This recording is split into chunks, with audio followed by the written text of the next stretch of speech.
Hello students, welcome back to Mandeep education academies YouTube channel. बच्चों, इस video में हम लोग आपकी class 12th physics chapter 6 electromagnetic induction की सारी डेरिवेशंस को बहुत अच्छे से समझने वाले हैं, रिवाइज करने वाले हैं। प्लस इन सारी डेरिवेशंस का अगर आपको पीडीएफ चाहिए तो लिंक आपको डिस्क्रिप्शन में मिल जाएगा। यहां से आप उन डेरिवेशंस को अच्छे से समझ के उस पीडीएफ से प्रिपेयर कर लेना और बिल्कुल वैसे ही एग्जाम में लिख आना। तो शुरू करते हैं बच्चों। सबसे पहली जो यहां पर डेरिवेशन है, अच्छा, इन डेरिवेशंस को समझने के लिए आपको चैप्टर पढ़ा हुआ होना चाहिए, सारे कॉन्सेप्ट्स का बेसिक आइडिया होना चाहिए, फॉर्मूले पता होने चाहिए। तो डेरिवेशंस आपको ये सारी समझ में आ जाएंगी। ठीक है, सबसे पहले स्टार्ट करते हैं मोशनल ईएमएफ की एक बहुत इंपॉर्टेंट डेरिवेशन से। मान लेते हैं एक मैग्नेटिक फील्ड में, ये मैग्नेटिक फील्ड क्रॉस से हमने जो दिखाई है यानी कि अंदर की तरफ है, और इस मैग्नेटिक फील्ड में एक मेटेलिक कंडक्टर ऐसे रखा है। ठीक है, ये मेटेलिक वायर है या कुछ भी है, ये जो येलो से आप देख रहे हो। ठीक है, और इसके ऊपर एक स्लाइडिंग आर्म है मेटेलिक, जिसको हम आगे पीछे स्लाइड कर सकते हैं। मान लेते हैं इसको मैं v वेलोसिटी से इधर खींच रहा हूं, जैसे कि आप देख रहे हो। पहले ये डिस्टेंस x था, फिर मैंने इसको इधर खींचा v वेलोसिटी से। आफ्टर टाइम डेल्टा t ये इतना चल के यहां तक आ गई, यानी ये डिस्टेंस डेल्टा x बढ़ गया, और इस मूवेबल आर्म की जो लेंथ है वो l है। ठीक, ये सब कुछ यहां पर लिखा हुआ है, क्योंकि मैं जानबूझ के यहां पर लैंग्वेज ऐसे लिख के लाता हूं ताकि आपको साथ के साथ आइडिया लग जाए कि कैसी लैंग्वेज आपको लिखनी होती है। तो ये डायग्राम बनाया, ये लिखा। तो आप देखो बच्चों, फैराडे लॉ क्या कहता है? फैराडे लॉ ये कहता है कि जो ईएमएफ होता है वो minus delta phi by delta T होता है ना, rate of change of flux होता है, और माइनस का साइन लेंज लॉ की वजह से आता है, और डेल्टा फाई होता है phi two minus phi one by delta T. यहां भी आगे एक माइनस का साइन आएगा। ठीक है, phi two minus phi one, delta phi is phi two minus phi one, यानी final flux minus initial flux. अच्छा, जब हमने इसको इधर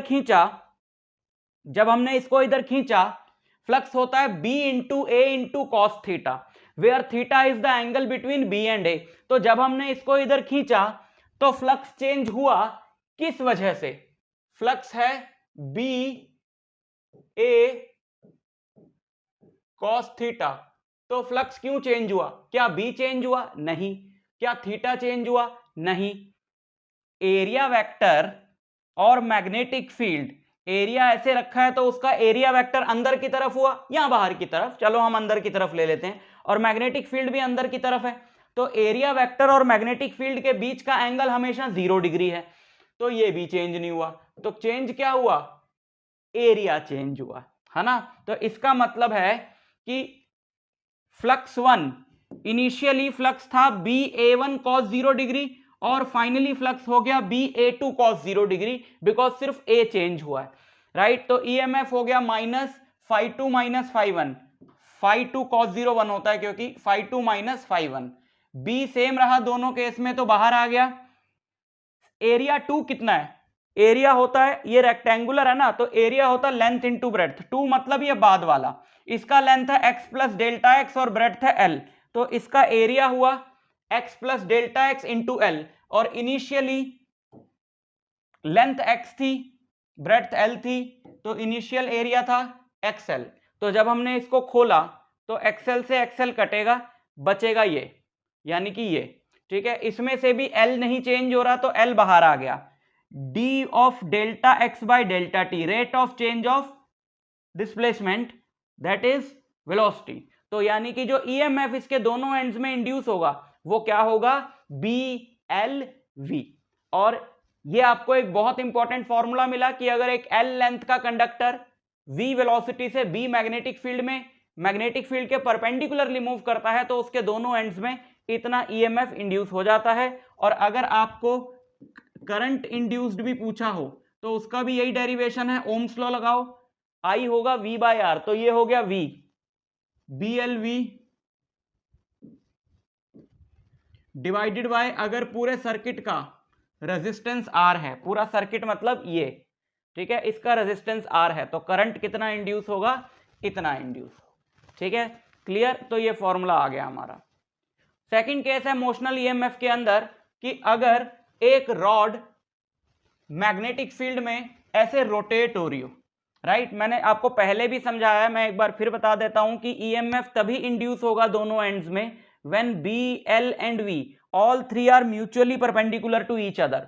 और अगर एक रॉड इसको सेंटर मान के यहां से फिक्स करके ऐसे घूम रही है, तो इसका जो V है और इसका जो L है और जो B है वो तीनों म्यूचुअली परपेंडिकुलर हैं। तो ये रॉड ऐसे घूमेगी तो इसके भी दोनों एंड्स में ईएमएफ इंड्यूस होगा। वो ईएमएफ कितना होगा, अगर हम अभी BLV वाला फॉर्मूला लगाएं तो इसकी जो एंगुलर वेलोसिटी है घूमने की जो एंगुलर वेलोसिटी है वो ओमेगा है। तो BLV जो हमने पीछे फॉर्मूला निकाला, इसके दोनों एंड्स में ईएमएफ इंड्यूस होगा। अगर हम वो लगाएं तो कैसे लगाएं?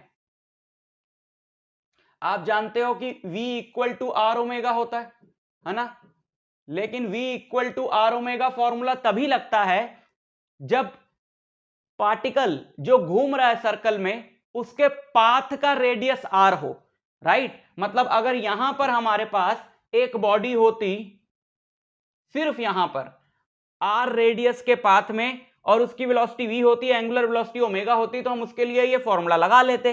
बट बॉडी कहां है? बॉडी तो यहां से लेकर, बॉडी तो सेंटर से लेकर सरकमफ्रेंस तक पूरी है। ये भी बॉडी है, ये भी है, ये भी है, ये भी है, ये भी है। तो हम इसका सेंटर से डिस्टेंस क्या लें? तो हम इसका r जो डिस्टेंस लेंगे सेंटर से, वो लेंगे इसके सेंटर का डिस्टेंस जो कि होगा L/2, जिसको हम कुछ इस तरीके से लिख सकते हैं।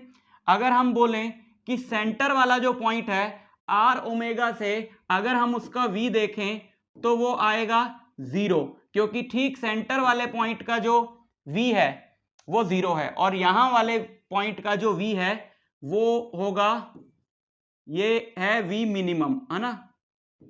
मिनिमम वेलोसिटी इस पॉइंट की होगी और मैक्सिमम इसकी होगी v मैक्स, और वो कितना होगा, r ओमेगा से चलें, इस आखिरी वाले पॉइंट की एंगुलर वेलोसिटी होगी L ओमेगा, राइट। तो एवरेज वेलोसिटी घूमने की क्या हो गई इस रॉड की, 0 प्लस L ओमेगा बाई 2, यानी ये। यहां आप सीधा जो अभी मैं समझा रहा था कि r को आपने सीधा L/2 ले लिया तो आप v ले सकते हो, तब भी यही आ जाएगा L/2 इंटू ओमेगा, राइट। अब इस v को यहां पे डाल दिया हमने, ये, और ये आ गया हाफ BL² ओमेगा। यानी कि अगर ये रॉड ऐसे रोटेट करती है तो इसके दोनों एंड्स में कितना ईएमएफ इंड्यूस होगा, इतना। और करंट निकालना हो तो इसको R से, इसके रेजिस्टेंस से डिवाइड कर लेना। लेकिन करंट तभी होगा अगर ये इसके दोनों एंड्स में हमने सर्किट लगाया हो और सर्किट कंप्लीट हो, है ना। अगर सर्किट कंप्लीट नहीं है तो कंडक्टर के दोनों एंड्स में ईएमएफ तो इंड्यूस होगा, लेकिन उस ईएमएफ को यूज कहां करोगे? सर्किट तो कंप्लीट नहीं है तो करंट नहीं आएगा, और सर्किट कंप्लीट है तो करंट भी आएगा, and that will be this divided by R। अच्छा, फोर्स। अब जैसे ये केस हो या पिछला वाला केस हो, अब जैसे ये मैग्नेटिक फील्ड में कंडक्टर मूव कर रहा है, तो मूव करने की वजह से जो ईएमएफ इसके दोनों एंड्स में इंड्यूस हो रही है, that is called motional EMF, right. और उससे इसमें करंट भी आ रहा है, राइट। अगर सर्किट कंप्लीट हो तो इसमें करंट भी आ रहा है, और अगर इसमें करंट आ रहा है तो ये हो जाएगा current carrying conductor in a magnetic field. और current carrying conductor in a magnetic field पे फोर्स लगती है, जो आपने पिछले चैप्टर में पढ़ा है, ILB sin थीटा। अब इन दोनों केसेस में थीटा 90 डिग्री है, यानी L और B के बीच का एंगल। तो फोर्स क्या होगी, ILB sin 90। I की जगह हमने वैल्यू रखी I की जो हमने पीछे वैल्यू निकाली BLV/R, वो यहां रख दी LB। तो ये क्या आ गया, इस पे कितनी फोर्स लगेगी, राइट। अगर पावर निकालनी हो तो पावर का फॉर्मूला होता है फोर्स इंटू वेलोसिटी। तो जो एक्सटर्नल एजेंट है जो इसको घुमा रहा है या खींच रहा है, वो कितनी मैकेनिकल पावर लगाएगा इस पे, फोर्स इंटू वेलोसिटी। ये फोर्स का फॉर्मूला पीछे आया, इसको वेलोसिटी से मल्टीप्लाई कर दिया तो ये, राइट। अच्छा, अब क्योंकि इसमें करंट फ्लो कर रहा है तो इसमें हीट लॉस भी होगा, और वो हीट लॉस होता है I²R। अब I की जो पीछे वैल्यू हमने निकाली BLV/R, वो यहां पे डाल दें तो I²R, ये आ गया इसका पावर डिसिपेटेड एज हीट। तो आप देख रहे हो जितना मैकेनिकल पावर लगाया है हमने, उतना ही पावर हमको मिला है, इलेक्ट्रिकल पावर हमको मिला है, राइट। ये दोनों बराबर हैं, इस पे भी क्वेश्चन आ सकता है, ठीक। Self inductance of a long solenoid, एक हमारे पास सोलिनॉइड है, हमने उसका सेल्फ इंडक्टेंस निकालना है, या कह दो कोएफिशिएंट ऑफ सेल्फ इंडक्टेंस निकालना है, यानी कि L। ये हमारे पास एक सोलिनॉइड है, इस सोलिनॉइड का एरिया ऑफ क्रॉस सेक्शन अपने को मालूम है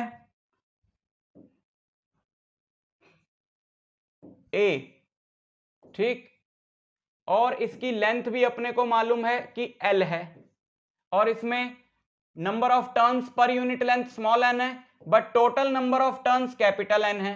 so we can say that small n is capital N divided by L।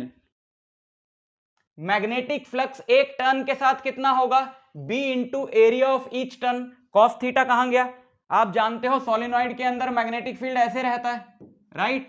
और ये जो हर एक टर्न है ऐसे, इसका एरिया वेक्टर भी इधर ही होगा, है ना। इधर से अगर मैं देखूं तो ये सर्कुलर टर्न है, तो इसका एरिया वेक्टर भी इधर ही होगा।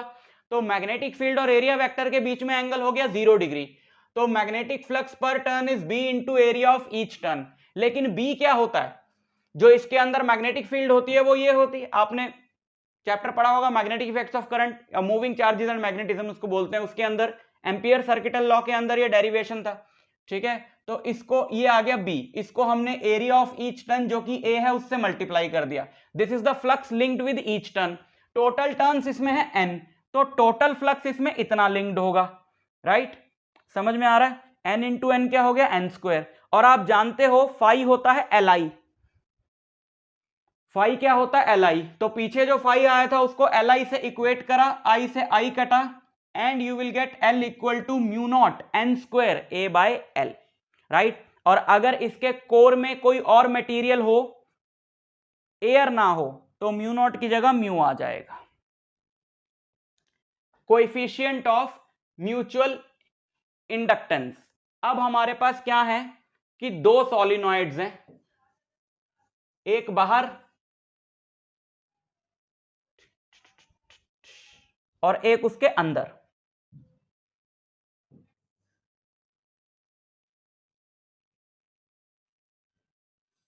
ऐसे, अब इस पेयर का हम लोग कोएफिशिएंट ऑफ म्यूचुअल इंडक्टेंस निकालेंगे। The solenoid S1 is wound closely over the solenoid S2। अंदर वाला S2 है, अंदर वाला जो है यानी कि येलो वाला ये 2 है, और ये जो पिंक वाला है ये 1 है। तो जो भी हम सबस्क्रिप्ट लिखें 2 1, जैसे N1 लिखा है, N1 मतलब बाहर वाले की टर्न्स, N2 मतलब अंदर वाले की टर्न्स, बाकी जो पैरामीटर्स हैं वो सारे सेम है। अभी समझ में आ जाएगी बात। तो देखो, अंदर वाला जो सॉलिनॉइड है वो बाहर वाले की क्रिएट करी हुई मैग्नेटिक फील्ड में है ना। ये जो अंदर वाला सॉलिनॉइड है, अब इसमें से करंट है, ये 1 है ना, तो इसमें से जो करंट है वो I1 है। अब इसमें से करंट जो जाएगा वो इसके अंदर एक मैग्नेटिक फील्ड पैदा करेगा, म्यू नॉट Ni, या कैपिटल N की टर्म्स में लिखे तो mu naught N1 I1 by L। इस मैग्नेटिक फील्ड में पड़ा है अंदर वाला सॉलिनॉइड, तो उसके साथ जो फ्लक्स लिंक्ड होगा वो होगा B1 इंटू A, या B1 इंटू आप A2 बोल लो, क्योंकि A2 अंदर वाले का एरिया है। किसी भी कॉइल के साथ जो फ्लक्स लिंक्ड होता है वो होता है B इंटू A, जिसमें B वो मैग्नेटिक फील्ड होती है जिसमें वो रखा है, और A उसका खुद का एरिया होता है। तो ये रखा B1 में है लेकिन एरिया इसका A2 है, तो इसके साथ फ्लक्स लिंक्ड होगा इतना एक टर्न के साथ, ठीक है। तो टोटल, अब यहां पे अगर B1 की जगह हम ये डाल दें तो that is flux linked with each turn, और अगर N2 से मल्टीप्लाई कर दें तो वो हो जाएगा total flux linked with the solenoid. और आप जानते हो कि दिस इज व्हाट, अंदर वाले के साथ जो टोटल फ्लक्स है यानी φ2, और आप जानते हो कि φ2 होता है M इंटू I1, ठीक। तो इस φ2 को हमने रखा M इंटू I1 के बराबर, I1 से I1 हमने काट दिया तो M आ गया ये, ठीक। समझ में आई बात। और अगर इसके कोर में एयर ना हो, कोई और मटेरियल हो, तो उसका म्यू डाल देंगे, ठीक। तो ये डेरिवेशंस हैं इस चैप्टर के अंदर, इनको अच्छे से प्रिपेयर कर लेना, आप PDF डाउनलोड कर लो। मैं आपसे मिलता हूं नेक्स्ट लेक्चर में, तब तक के लिए ऑल द वेरी बेस्ट।